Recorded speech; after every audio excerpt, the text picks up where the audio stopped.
Let me ask you something that might be uncomfortable. What hurts more, someone screaming at you in anger or someone who simply refuses to acknowledge you exist?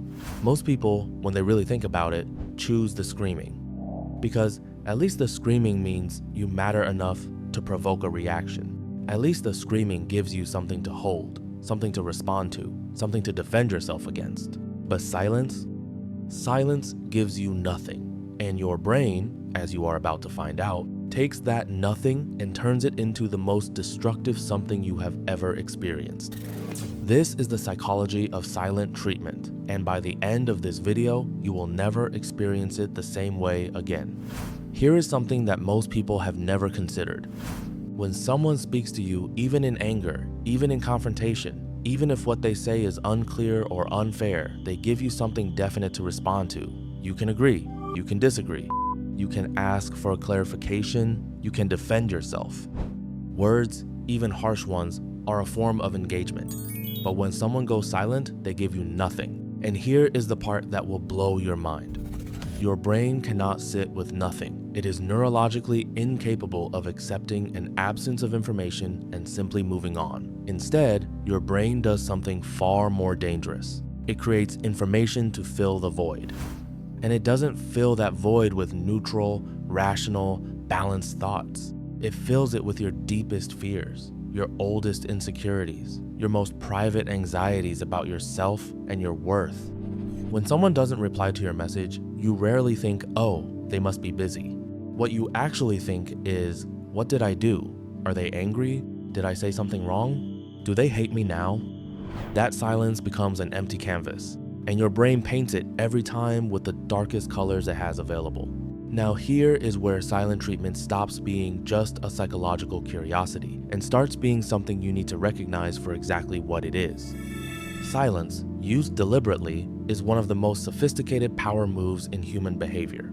Think about it this way. Speech is engagement. Even an argument, even a fight, even a brutal confrontation, it means you matter enough to provoke a response. It means the other person considers you worth their energy, their emotion, their words. But silence sends a different message entirely. Silence says, you are not important enough for my words. You are not worth my energy. And here is the part that makes it a power move rather than just an absence. In any relationship, romantic, professional, social, the person with the higher status or dominant position can ignore the other person without consequence. But it never works the other way around. If your boss doesn't reply to your email, it's fine. If you don't reply to your boss, you're looking for a new job. If your partner ignores your message, the relationship survives. If you do it back, it becomes a crisis. The hierarchy of any relationship who holds the power, who holds the control, is quietly, constantly reinforced by one single variable. Who gives whom the silence? But the most psychologically devastating thing about silent treatment isn't the pain it causes. It's the fact that it causes that pain without leaving any evidence. Think about this carefully. If someone shouts at you, the abuse is visible. Witnesses can confirm it. You can say, clearly and specifically, this person hurt me. The aggression has a face. But if someone simply stops responding to your messages, stops answering your calls, gives you nothing but cold, deliberate absence, what exactly do you tell people? He was busy.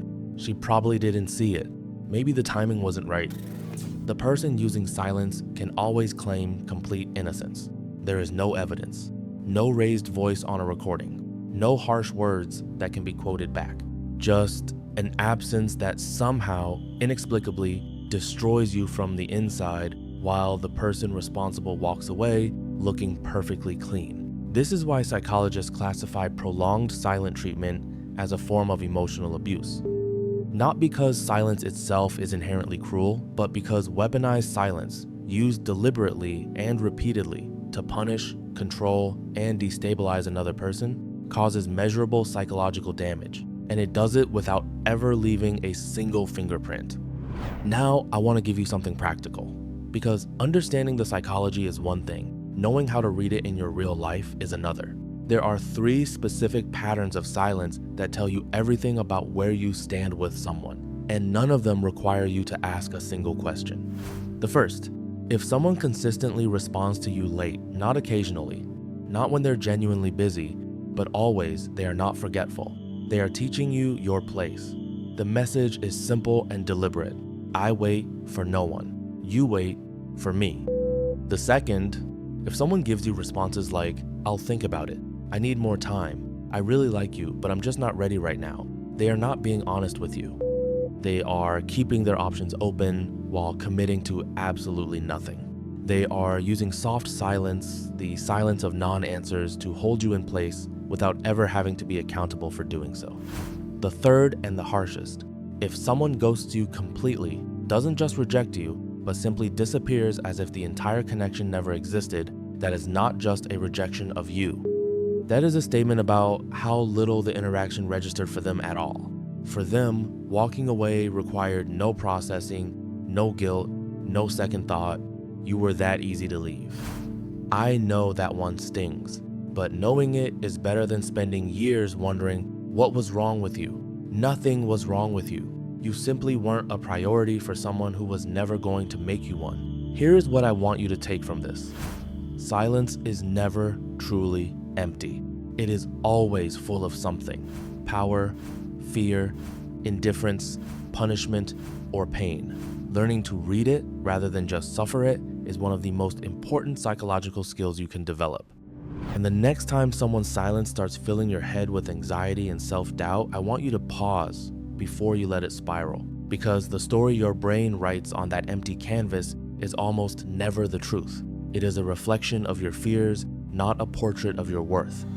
The people who truly value you will find the words, and the people who reach for silence as a weapon, who use your need for clarity against you, who hide behind absence because confrontation would hold them accountable, those people are telling you something far more important through their silence than they ever could with words. Listen to it, understand it, and then make your decision accordingly. I want to ask you one question before you go. Has someone's silence ever made you question your own worth when the problem was never really about you at all? Drop it in the comments. You don't have to share the whole story. And if you know someone right now who is being slowly undone by someone else's deliberate silence, share this video with them. Because sometimes the most powerful thing you can do for someone in pain is give them the language to understand it. Take care of yourself.